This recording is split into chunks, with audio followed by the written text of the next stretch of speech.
Next play from the 49ers is either a wide zone or a mid zone look. We don't find out because we don't see the back's true aiming point because we get a guy free. But just watching it from the sideline view here, it's easy to see that something went badly wrong for the offensive line here in terms of their communication.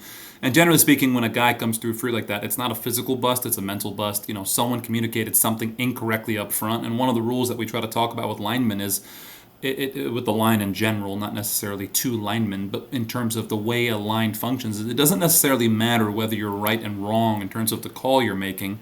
It matters that you guys are the same. As long as you guys have made the same call along the front and everyone is communicated properly, you can figure out a way to make it work, right? So right now the question is, where are these three? How are they going to handle these three at the point of attack?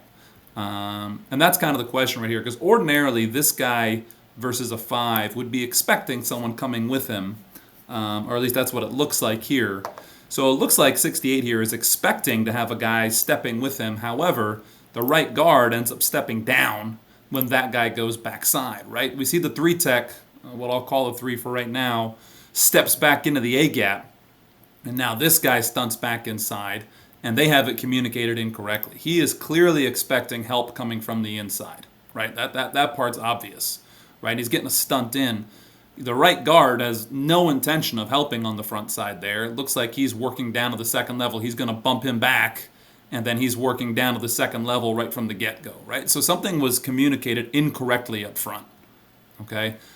We can see the center here works to the front side, and he gives a Philly arm, or what I've called a Philly. He gives a Philly to the backside where he's given an arm just to help the backside guard, right? So that to me makes sense. And then now he's working to the front side, right?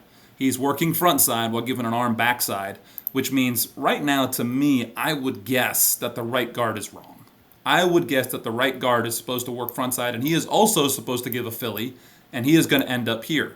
Right, when this guy stunts back inside, that would have sent, I think the right tackle was McGlinchey, that would have sent McGlinchey to the linebacker scraping over the top. So at this point, it should have been 55 blocking 9-7, and the right tackle should have been here, and that would have put McCaffrey reading this block. It probably would have been a hold, or if it's mid-zone, it would have been in there. Hold by meaning stay his line, not a holding penalty.